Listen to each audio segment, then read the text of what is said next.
Today is the 22nd of August 2022. My name is David Hickson, and in today's market update we are going to be taking a look at gold and Bitcoin. Before we do that, I must ask you to please make sure that you have read and understood these disclaimers. Let's take a look at Bitcoin. It's been a few weeks since I last did an update for Bitcoin. This is the analysis we've been looking at. The chart might look a little different to the charts you are familiar with. That's because the scaling for price is logarithmic, and so you're viewing percentage change as opposed to absolute price change. The important thing about Bitcoin is that we don't really know whether Bitcoin is influenced by cycles that are synchronized at their troughs or at their peaks. And so I have both analyses on this chart. The important thing affecting us at the moment is the fact that a 54-month cycle peak probably formed in November of last year. I'll zoom in a moment and we can take a look. And we last experienced an 18-month cycle trough over here. That was in July of last year. And the trough that formed over here is probably of 40-week magnitude. Let's zoom in and take a look. When working with a dual analysis, price has a tendency, of course, to move from a trough of a particular cycle up to the peak of the same cycle. And so in July of last year, an 18-month cycle trough formed and price then moved up in a zigzag fashion to a peak of 18-month magnitude. It was also, in my opinion, of greater magnitude. That was a 54-month cycle peak that formed last year. So what is happening at the moment is the price is, of course, moving down into the 18-month cycle trough that is expected early next year. It's a little bit messy, the trough analysis, and the peak analysis is, in my opinion, working a little bit better at the moment. But on its way down to this 18-month cycle trough expected early next year, its first stop was, of course, the greatest magnitude trough that should form before the 18-month cycle trough, which is this 40-week cycle trough that formed, in my opinion, in June.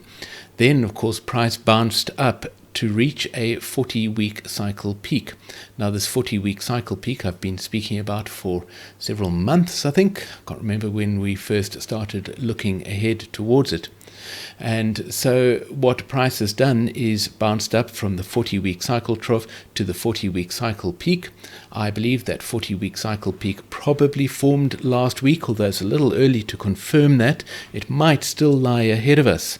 But after that peak forms, price will then move down into this 18-month cycle trough over here. If we zoom in and take a closer look at this price action, you can see that the number of bars that elapsed from the 54-month cycle peak up to the peak that formed last week, I think it was last week on Monday, was 279 days or 39.9 weeks. The average length of the 40-week cycle discovered by Hurst 50 years ago was 272 days. So that is only 1 week's difference from the average wavelength of the 40-week cycle. You will notice that the nest of highs is a little spread over to the left like that. The reason for that is because these circles and whiskers are plotted on the basis of the recent wavelength that has been measured in the analysis. And so the 40-week cycle has obviously been running short when it comes to the peak analysis in Bitcoin. It seems highly likely, in my opinion, that the 40-week cycle peak has formed. Focusing on the trough analysis for a moment, you will see that an 80-day cycle trough is expected in about the first week of September. And of course, then a 20-week cycle trough is expected towards the end of November. The trough analysis has recently been a little difficult, and let's hide the peak analysis for a moment. The reason I say it has been a little difficult is because we have a 20-day cycle trough over here with a very nice clean M shape leading into that 20-day cycle. However, the number of days that 20-day cycle consists of is 25. The average length of a 20-day cycle is in fact 17 days. So that's a fairly big difference.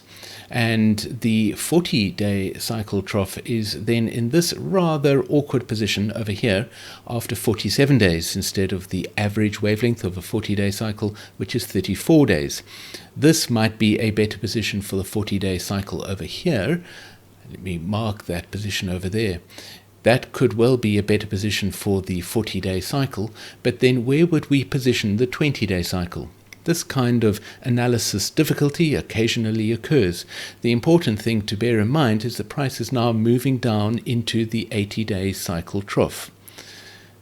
Because of the recent difficulty in the trough analysis, we need to be on the standby for that 80-day cycle trough to form.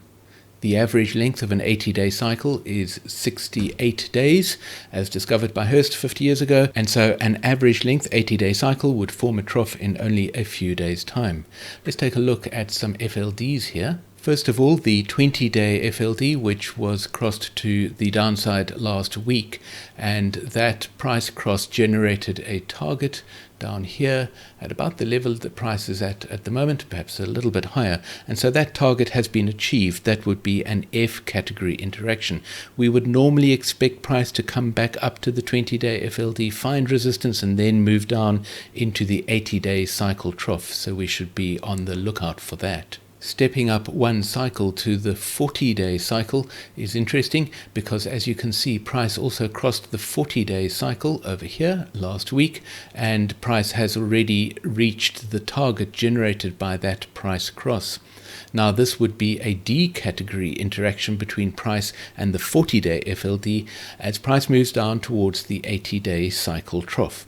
We usually expect D category interactions to fairly accurately achieve their targets and then bounce upwards. So this FLD and price interaction again warns us that we need to be on the standby for the 80-day cycle trough to form. Let's quickly take a look at the 80-day cycle FLD. The interaction that we are expecting between price and the 80-day cycle FLD at the moment is one where we expect the 80-day FLD to provide support for price, which is what would happen at the time that the 80-day cycle trough forms in the market. The first interaction following a trough of at least 40-week magnitude, which we experienced in the middle of June, is the A category interaction, where price is expected to cross above the FLD, reach up and achieve its target. Interesting to note that it has not yet achieved that target, indicating that there is still a fair amount of bearishness in this market. Then price should come down and find support at the level of the 80-day FLD at about the time that the 80-day cycle trough forms. So again, this is another indication that we need to be watching out for that 80-day cycle trough to form in the market.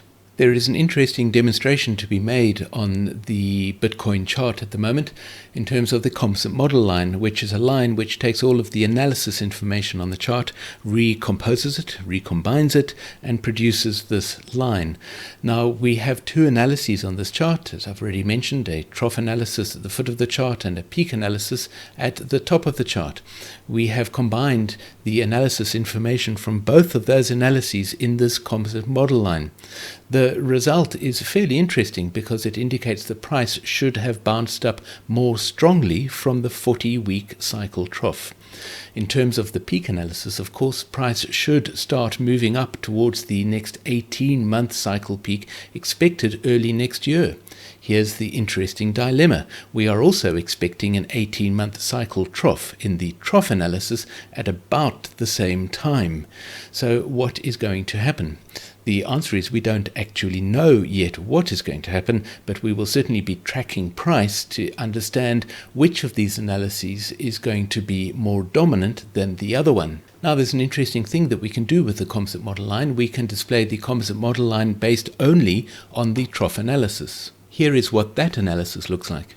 Of course, we were expecting, purely on the basis of a trough analysis, a much bigger bounce out of the 40-week cycle. The fact that we have seen such a subdued bounce out of the 40-week cycle is an indication that there is probably some information missing from the trough-only analysis.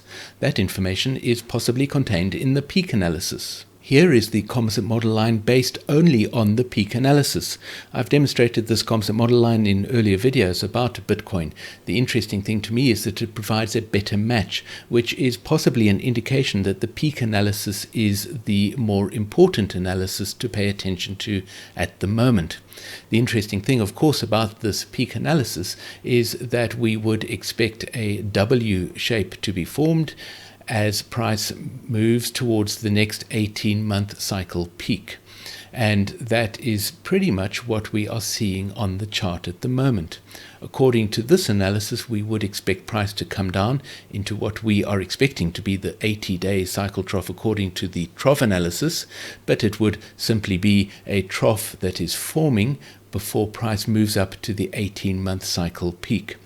That is why watching for the 80-day cycle trough to form in the markets is an important thing to do, in my opinion, because it is quite possible that Bitcoin will discover some bullishness as it moves up towards the 18-month cycle peak expected early next year.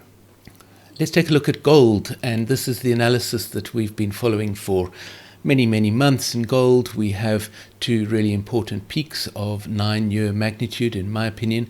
This first peak over here was, of course, the peak in 2011, and this second peak over here was the peak that formed in 2020. In terms of 9-year cycle troughs, we had a 9-year cycle trough over here in 2015, and our next 9-year cycle trough, according to this analysis, is expected in about 2024 or 2025.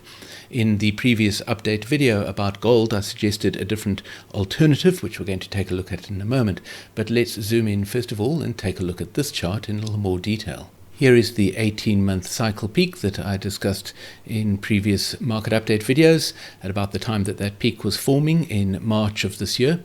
Here we have a 40-week cycle trough, and the trough that formed here in the middle of July is probably, according to this analysis, an 80-day cycle trough. You can see we have a good clean analysis in terms of the trough analysis, particularly in terms of these nests of lows. We have a very clear expectation for a 20-week cycle trough to form at the end of September or in early October. Price is now moving down into this little 40-day cycle trough. But it has been moving down with some strength throughout last week, and the reason for that is because of the 20-week cycle peak that formed over here. I think you can see when looking at gold how it is important to keep an eye on both a peak analysis and a trough analysis, because the way that price behaves seems to respond to both analyses. If we display the composite model line based on the combination of both the trough and the peak analysis, you can see that the message in gold is not really a very bullish one. That is because, according to this analysis, price is moving down into this 18-month cycle trough expected early next year. Here is the fairly clear 20-week cycle trough that we are expecting at the end of September or early October. Let's zoom in and consider the recent price move. First of all, here is our 80-day cycle trough in the middle of July. In the other analysis that I discussed in the previous video, I discussed the possibility that that was a really big and important trough. And we're going to take a look at that analysis in a moment. What happened as price bounced out of this 80-day cycle trough was that we saw some impressive bullishness pushing price upwards towards this 20-week cycle peak. However, price crossed below the 20-day FLD last week. As it moves down towards the 40-day cycle trough, we would expect price to cross down and achieve its target fairly accurately, form the 40-day cycle trough, and then bounce upwards. It hasn't done that, which is an indication of bearishness. That is perfectly in line with this analysis, which is, of course, expecting a bearish price move down into early next year. If we display the 40-day cycle FLD, you can see that price also crossed below that 40-day cycle FLD last week. That price action is also in line with the analysis that we see on this chart, because price is expected to cross down below the 40-day FLD on its way down to this 20-week cycle trough expected towards the end of September. Let's switch over to the other analysis and consider the possibility that a really important trough is forming in gold. Here is that analysis. It doesn't differ at all in the peak analysis. You can see we have a 9-year cycle peak over here in 2020, and we have our 18-month cycle peak earlier this year. The difference is in the trough analysis, and you can see this very big nest of lows for the 9-year cycle trough under the current price action, or centered around the end of October and early November. Let's zoom out for a moment just to consider why it is that we have a 9-year cycle nest of lows under current price action. Here is the full view. We also have a 9-year cycle trough at the end of 2015. So why is it that we are now expecting our next 9-year cycle trough to form about now? The reason is because this is an analysis based on the initial cyclic model, which is a cyclic model built by Sentient Trader on the basis of the results of the spectral analysis that it performs at the beginning of the analysis process. It was an approach that Hurst recommended to construct an initial cyclic model to identify the likely cycles that are affecting this market. The results, as I discussed in the previous video, and I would encourage you to go back and take a look at that video, are that the cycles that have been identified by Sentient Trader are shorter than the original nominal model, or what we call the default nominal model, which was of course based on the research that Hurst performed into US stocks. Many Hurst cycles analysts believe that the cycles that influence gold are of a different wavelength, and the 9-year cycle in this analysis is not in fact a 9-year cycle, but more like a 7-year cycle. The 54-month cycle that we know from our default nominal model based on US stocks is in this analysis only a 40-month cycle. And there is that trough in 2018. Let's zoom in and consider how recent price action affects this analysis. When we look at the detail, we can see the next circle for the 9-year cycle trough right over here at the beginning of August, which is why in the previous video we discussed the possibility that that 9-year cycle trough had already formed in the middle of July. Recent price action, however, has reduced the possibility of that happening. In particular, this strong move down is not the kind of strong move down you would expect into the first 40-day cycle trough following a 9-year cycle trough. And so as a result, the analysis has adjusted, and you can see that the trough in middle of July has now been phased as a 20-week cycle trough. However, it doesn't change the possibility that gold is going to form a very important 9-year cycle trough fairly soon. You can see that the nest of lows is now centered around about the beginning of November, as mentioned, at which point the next or current 20-week cycle will complete. If we take a look at the composite model line on the basis of this analysis, you can see that it is indicating a bearish move as price moves down from this 20-week cycle peak and moves down into this really big magnitude trough, potentially a 9-year cycle trough. How do we determine which analysis is the correct one? In the same way that we always determine the difference between two analyses, which is to study in careful detail the cycle shapes that are formed as price moves towards the various troughs and peaks that we are expecting, and interpreting the bullishness or the bearishness of each one of those cycle shapes to determine whether the magnitude of the troughs that we have identified or the peaks that we have identified is correct, or whether it needs to be adjusted. If we zoom in on the next 80-day cycle, or the current 80-day cycle, and consider the 20-day FLD, you can see that price has already revealed itself to be fairly bearish, not unexpected if price is moving down into a 9-year cycle trough. But we have the same situation that we had in the other analysis, which is that price has crossed down below the 20-day FLD in a D category interaction on its way down to the 40-day cycle trough. It has already reached its target generated as a result of that price cross. That target was about over there, and it has dropped further down, as you can see. The 40-day FLD provides us with some very useful information. The 40-day FLD is expected to provide support at about the time that the first 40-day cycle trough forms in the market, following a trough of at least 20-week magnitude. The fact that the FLD did not provide any support is a very bearish indication, and it certainly confirms the fact that the 9-year cycle trough did not form in the middle of July, and increases the chances that the 9-year cycle trough, according to this analysis, still lies ahead of us. The important thing is that even though a 9-year cycle trough might be about to occur in gold, it has probably not yet occurred. And so if you're feeling bullish about gold, or if you would like to feel bullish about gold, I would certainly recommend waiting. We need to witness this 40-day cycle trough forming. Then we are going to be looking for this 80-day cycle trough in terms of this analysis. And so the middle of September is going to be an important time in terms of our understanding of what is happening in gold.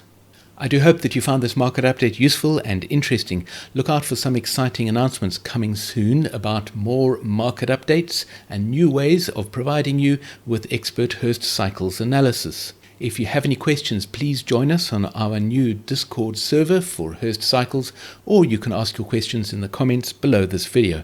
I look forward to hearing from you.